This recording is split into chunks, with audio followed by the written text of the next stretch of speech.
आपकी ज़िंदगी का एक वाक़या जो हर साल आपको भी याद आता है, वो बहुत बड़ा वाक़या है। मैं समझता हूँ कि अल्लाह तबारक व तआला ने उस मौके पर आपको एक नई ज़िंदगी अता फ़रमाई। बड़ा तारीख़ी वाक़या था। 23 मार्च को यहाँ लाहौर ही में कला लक्ष्मण सिंह में आप वो जो पहला शायद लाहौर का बम धमाका बाज़ लोग उसको भी कहते हैं, जिसमें अल्लामा एहसान लाई ज़हीर शहीद हो गए, यानी उसमें ज़ख्मी हुए और बाद में शहीद हो गए। तो वो वाक़या राना साहब, उसमें आप भी मौजूद थे। अल्लाह ने आपकी हिफाजत भी फरमाई, लेकिन आपके जिस्म के कुछ हिस्से दीन के रास्ते में चले भी गए। तो वो पूरा वाक़या आज आपसे हम सुन लें कि कैसे कैसे हुआ। बस उसको महसूस किया जा सकता है, यानी मैं महसूस कर सकता हूँ, अल्फाज में बयान नहीं कर सकता वो वाक़या। ठीक। सिर्फ लाहौर का नहीं बल्कि पाकिस्तान का शायद वो पहला धमाका था जो किसी जलसे में हुआ। ठीक। उससे पहले एक धमाका हुआ था हयात मोहम्मद खान शेरपाव, जिसमें टारगेट किए गए थे। ठीक। लेकिन उसके और इसके दरमियान में बहुत ज़्यादा फ़र्क था। हुआ ये था कि एक जलसा था और हज़रत अल्लामा एहसान लाई ज़हीर शहीद रहमतुल्लाह अलैह वो अपोजिशन लीडर की हैसियत से, एक मारकारा ख़तीब की हैसियत से अपना आप मनवा चुके थे। तो जलसा उन्होंने रखा था 23 मार्च भी होना, यानी यौम पाकिस्तान की मुनासबत से 23 मार्च था, और रखा गया था मीनार पाकिस्तान के नवाह में, यानी जो मीनार पाकिस्तान है उसके करीब में कला लक्ष्मण सिंह मोहल्ला, उसके चौक के अंदर रखा गया था। तो जलसा था, भरपूर था, और मैं उसका स्टेज सेक्रेटरी था। तो हज़रत अल्लामा शहीद रहमतुल्लाह अलैह के जो अक्सर अखबारी बयानात थे उस दौरान में, वो मैं ही लिख के अखबारात को भेजा करता था। माशाल्लाह। यानी प्रेस रिलीज जारी किया करता था। ठीक। तो उसमें भी यही थी अपना कोशिश के जो कुछ अल्लामा साहब फरमाएंगे, चूँकि तारीख साज दिन है, तो इस मौके पर जो आपकी तकरीर होगी वो बहरहाल एक तारीखी तकरीर होगी, तो उसको बनाने के लिए स्टेज सेक्रेटरी भी था, ऊपर ही बैठा हुआ था। तो जो पहली रो थी, कुर्सी नुमा सोफ़े जो होते हैं, एक तो होते हैं ना सोफ़े बड़े, एक कुर्सी नुमा होते हैं, उसका सेट रखा गया था, यानी 3 एक साइड पे और एक साइड पे। ठीक। हज़रत मौलाना हबीबुर रहमान यज़दानी ख़िताब कर रहे थे, तो उनके ख़िताब के दौरान में हज़रत अल्लामा शहीद रहमतुल्लाह अलैह तशरीफ़ लाए। तो जिस जगह मैं बैठा था, मैं उठ के तो दूसरी जगह पे बैठ गया, यानी जो आखिरी सोफ़ा था, कुर्सी थी, उस पर मैं बैठा हुआ था। तो मेरे वाली जगह पे अल्लामा साहब बैठ गए, यज़दानी साहब तकरीर कर रहे थे। तो तकरीर करने के बाद अल्लामा साहब की होना लिए मैं उठा और मैं अल्लामा साहब के लिए होना इब्तदाई कलिमात कह रहा था। तो इसी दौरान में मुझे बाद में पता चला कि यज़दानी साहब जाना चाह रहे थे, तो अल्लामा साहब ने कहा कि आप बैठें, इकट्ठे चलेंगे। अल्लाह अकबर, क्या तारीख़ी। अच्छा, उसके बाद ये हुआ कि यज़दानी साहब बैठ गए, जिस जगह मैं बैठा हुआ था उस जगह यज़दानी साहब बैठ गए।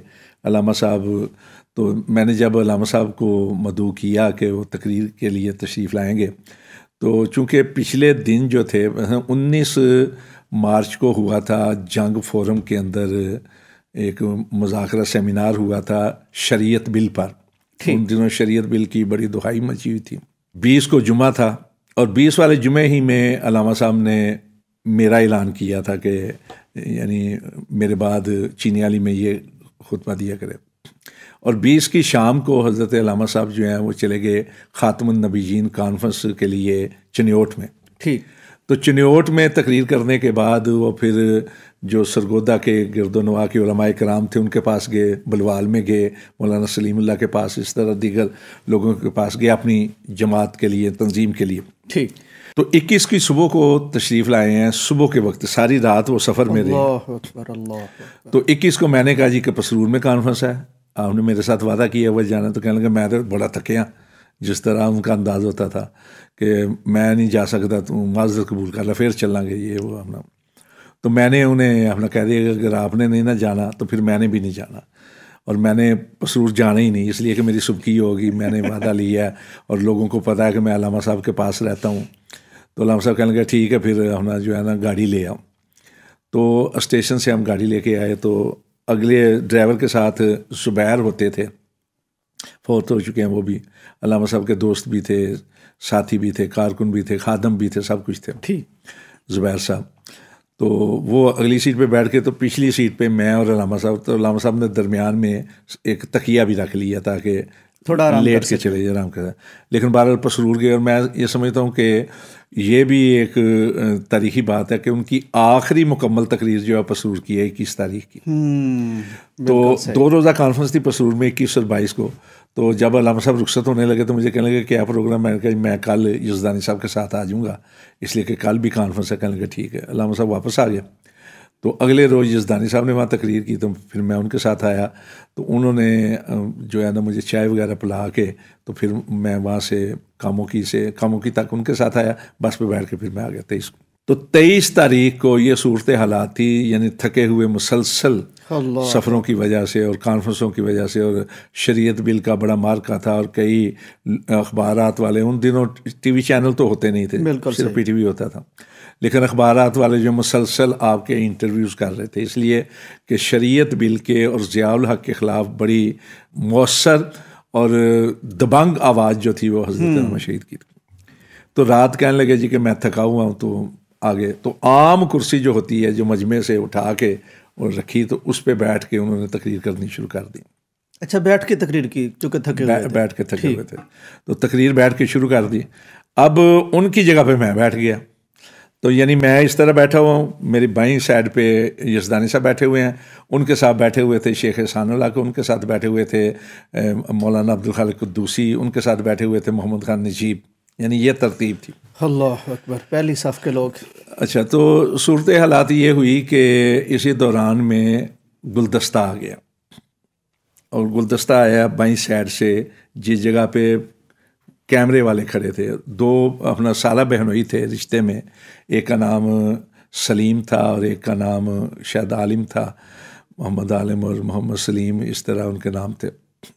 तो वो कर रहे थे, तो उसी साइड से उनके पीछे से गुलदस्ता आया, तो इस तरह आगे पकड़ाया, उन्होंने आगे पकड़ाया, तो वो ला के मेज़ पे रख दिया गया।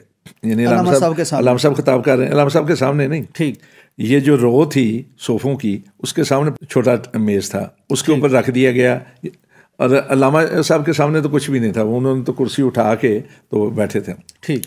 अब जब गुलदस्ता उस पर रखा गया, तो जो बना रहे थे मूवी, उन्होंने कहा जी कि गुलदस्ता दरमियान में आ रहा है, कैमरे के और अलामा साहब के दरमियान में आ रहा है, तो अलामा साहब की कवरेज सही तौर पे नहीं हो सकती।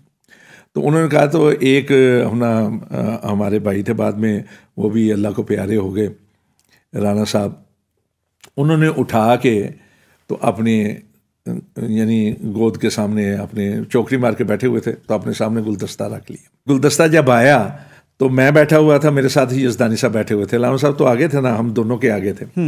तो यज़दानी साहब मेरी रान पे हाथ मार के, यानी मेरी बाईं रान पे अपना दायां हाथ मार के कहने लगे, और पसरूरी वेख जलसा मुक गया तो गुलदस्ता होना है। ये उनके अल्फाज जो है ना। अल्लाह अकबर।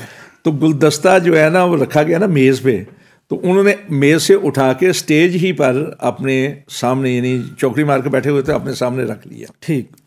तो इस तरह अपना जो है ना, तो बाद में ये सूरत हालात हुई कि फटा, किस तरह फटा मेरे ज़हन में मौजूद नहीं है, मुझे सिर्फ इतना पता है। आवाज़ आई होगी? नहीं, मेरे शौर में नहीं है, आई होगी, लाजमन आई होगी, लेकिन चूँकि ये सर पे भी बड़ी चोटें लगी हैं, ये देखे ना, ये सारे निशानात हैं, तो पूरा जिस्म ज़ख्मी था, ये थे अपना बड़े अपना निशानात, तो वो मेरे ज़हन में नहीं है। मुझे सिर्फ इतना पता है कि मुझे जब शौर मेरा बेदार हुआ बेहोशी के बाद, तो आंखें बंद थी, तो शोर सुनाई दे रहा था, तो मुझे ऐसा महसूस हो रहा था जिस्म के अंदर जिस तरह करंट नहीं दौड़ता किसी चीज़ में, हम रोज़ देखते हैं स्क्रीन पर लहरें, उस तरह करंट दौड़ रहा है मेरे अंदर और शोर मचा हुआ है। अभी पंडाल में ही थे आप जब शऊर बेदार हो गया? जी, मुझे पहला एहसास ये हुआ, नज़र कुछ नहीं आ रहा था, आंखें बंद थी, तो मुझे पहला एहसास ये हुआ कि मुझे करंट लगा और लोग मेरे लिए शोर मचा रहे हैं।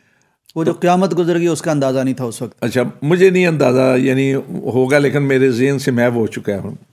तो मैंने ख़ुद भी अपना झटका लिया ना, यानी मैंने कहा मैं ख़ुद भी तो कोशिश करूँ। झटका जब लिया तो फिर आंखें खुली तो देखा कि इर्द गिर्द अंधेरा ही अंधेरा है, कुर्सियाँ पड़ी हुई हैं, शोर मचा हुआ है, लोग यानी भाग चुके थे, कुछ खड़े थे साइडों पे। तो मैं उस कुर्सी में, जो कुर्सी नुमा सोफ़ा था, उसमें फंसा हुआ था। अल्लाह अकबर। बाकी इर्द गिर्द कोई मुझे नज़र नहीं आ रहा था। अच्छा, मैं उन दिनों चूँकि वेट लिफ्टिंग भी किया करता था और अक्सर लोग ये समझते थे कि अल्लामा साहब ने कोई बॉडीगार्ड रखा हुआ है, अक्सर तासर ये था। सही। तो मैं उठ के चलने लगा हूँ तो मैं गिर पड़ा ऐसे। अल्लाह। तो जब गिरा ना तो चौक के अंदर, यानी उसको स्टेज को कवर करने के लिए कनात लगी हुई थी, तो मैं इस तरह जाके ना कनात के साथ ऐसे लगा हूँ। अल्लाह। तो मैंने ऐसे देखा बाईं तरफ, तो यज़दानी साहब का चेहरा लहूलुहान था, वो पड़े हुए थे और वो इस तरह पड़े हुए थे, यानी उनका चेहरा ढलका हुआ था दाईं तरफ, यानी मेरी बाईं तरफ थे जिस जगह मैं गिरा, तो ऐसे ढलका हुआ था चेहरा और लहूलुहान था। तो मेरे जहन में ये बात आई कि यज़दानी साहब अल्लाह को प्यारे हो चुके हैं।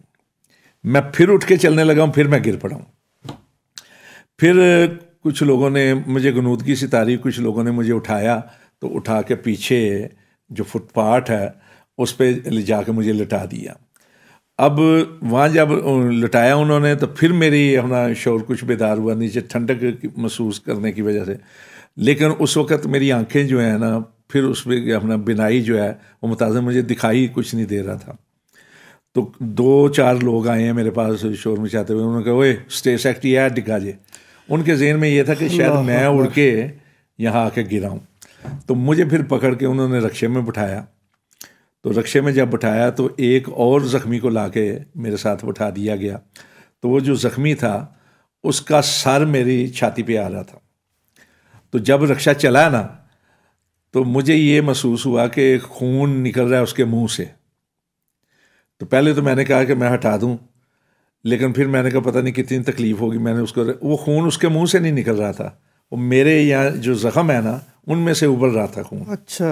तो मैं समझ रहा था कि उसके मुंह से निकल रहा है। ये ज़ख़म बहुत बड़े ज़ख़म है, अगर कभी दिखाऊंगा तो आप महसूस करेंगे। ये पूरे ज़ख्मी था। तो थोड़ा सा चला रक्षा, तो रक्षे के जंपिंग की वजह से मेरे ना आँख से खून बहना शुरू हो गया, दाईं आँख से। तो एक दफ़ा मैंने ऐसे किया, फिर दूसरी बार किया, फिर मैंने कहा कितनी बार करूँगा बेहतर। फिर जैसे ही मीनार पाकिस्तान वाले रोड पे चढ़ने लगा ना, यानी रक्षा जो है मेन रोड पर, तो फिर मुझ पे गनूद की तारी हो गई। फिर मुझे कोई पता नहीं, फिर मुझे होश आया जब ग्वाल मंडी साइड पे जो म्यू अस्पताल का गेट है वहाँ पहुँचा है, और गेट को खटखटा रहे थे लोग, और दरवाज़ा खोलो, गेट खोलो, गेट खोलो, ज़ख्मी ने गेट खोलो, यानी गेट बंद था। तो फिर अपना जो है ना, मुझे इतना महसूस हुआ, फिर मुझे गनूदगी, फिर स्ट्रेचर पे जब लटाने लगे हैं तो फिर मुझे होश आया। तो मेरे दाएं पाँव वाली जो चप्पल थी, चप्पल मैं पहनता था, वो काट के गिर चुकी थी, पाँव पे भी जख्म है, यानी उसके अपना बम के कुपार्चा लगा है, कुपार्चा। लेकिन बाएं पाँव पे मेरी वो भी चप्पल मौजूद थी। तो मैंने जब देखा कि दाएं पाँव पे नहीं है, तो मैंने कहा मेरी बाएं पाँव वाली भी ना उतार दो। उन्होंने उतार के फेंक दी। फिर मुझे गनूद की तारी हुई, फिर मुझे कोई होश नहीं आया। फिर अगले रोज़ होश आया। फिर उसके बाद ये रहा कि 15-16 दिन तक, यानी कभी होश आ जाता था, वरना ज़्यादातर बेहोशी। तो ये कैफियत जो है इसको महसूस करता हूँ मैं, यानी ये अमर वाक़या है कि उसके बाद मुझे एक तो ये हुआ कि ये कहते हैं ना तकरीब से तमीर के, बल्कि मुझे मौत का खौफ ही नहीं है, बिल्कुल ज़हन से।